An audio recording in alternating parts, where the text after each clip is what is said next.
I'm David Monroe, and in this episode of the Multifamily Minute, we're going to talk about 1031 exchanges. Last week, I went to the CCIM beach meeting for the Northwest Florida, Alabama Gulf Coast, Mississippi Gulf Coast, and Louisiana CCIM organizations.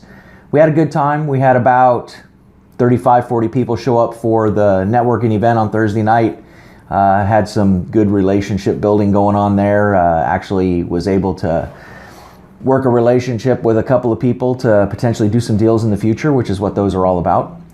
And on Friday, we had a 1031 exchange CE class from one of our local attorneys here in South Alabama over in Baldwin County. Very smart individual, and really enjoyed listening to his lecture. So we got 3 hours of some really good content, and I wanted to share a little bit of that with you today. So the 1031 exchange, most of us know what it does, what the time frames are. You have 45 days to identify your next exchange property, and then you have 180 days to close on that identified property. And you get 3 properties that you can identify, and obviously it's highly recommended that you do identify 3 properties in case one falls through. We've been in this business a long time. We all know that these deals do fall through, and you need to have something in your back pocket. These time frames are very strict, especially the 180 days. That 180 days, if that 180th day hits Saturday at midnight, then Saturday at midnight that 180 days expires, and that is from the closing of your previous property or the relinquished property. You have 2 types. The one you're exchanging out of is the relinquished property. The one you're exchanging into is your replacement property. So the 1031 exchange, there is a little bit of confusion when it comes to what like kind means. A lot of people believe that like kind means if I'm selling a retail center, I got to buy a retail center. If I'm selling multifamily, I got to buy a multifamily. Well, that's not actually the case. So what it really means is if I'm selling an investment property, that doesn't matter if it's multifamily, retail, office, or even vacant land. If it was identified as investment property, then I can exchange it into another investment property. So I can exchange from a multifamily property and relinquish a multifamily and replace it with vacant land, as long as my intent, and that is a key word, intent, is to use that vacant land for investment purposes. So investment for investment. And this works with other items, even personal property. You could have an airplane and exchange it into a helicopter, but you couldn't take an airplane and exchange it into a boat. You couldn't take a piece of vacant land and exchange it into an airplane.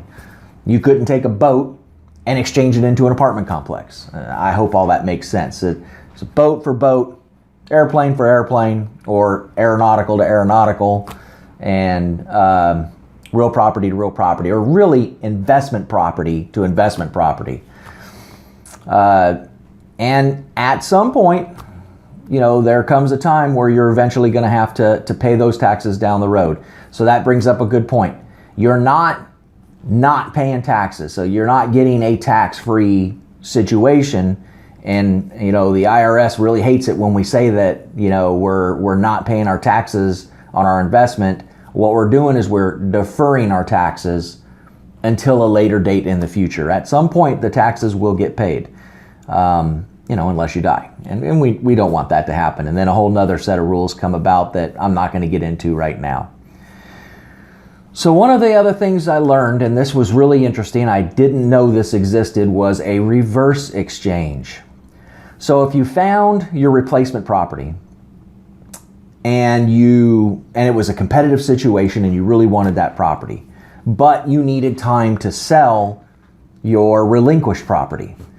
Well, in that case, you could bring somebody on board. There's a process on how to do this. There's forms that got to be filled out to stay within the safe harbor of the exchange, where the other party can purchase the asset that you're wanting to exchange into and give you time to sell the relinquished property.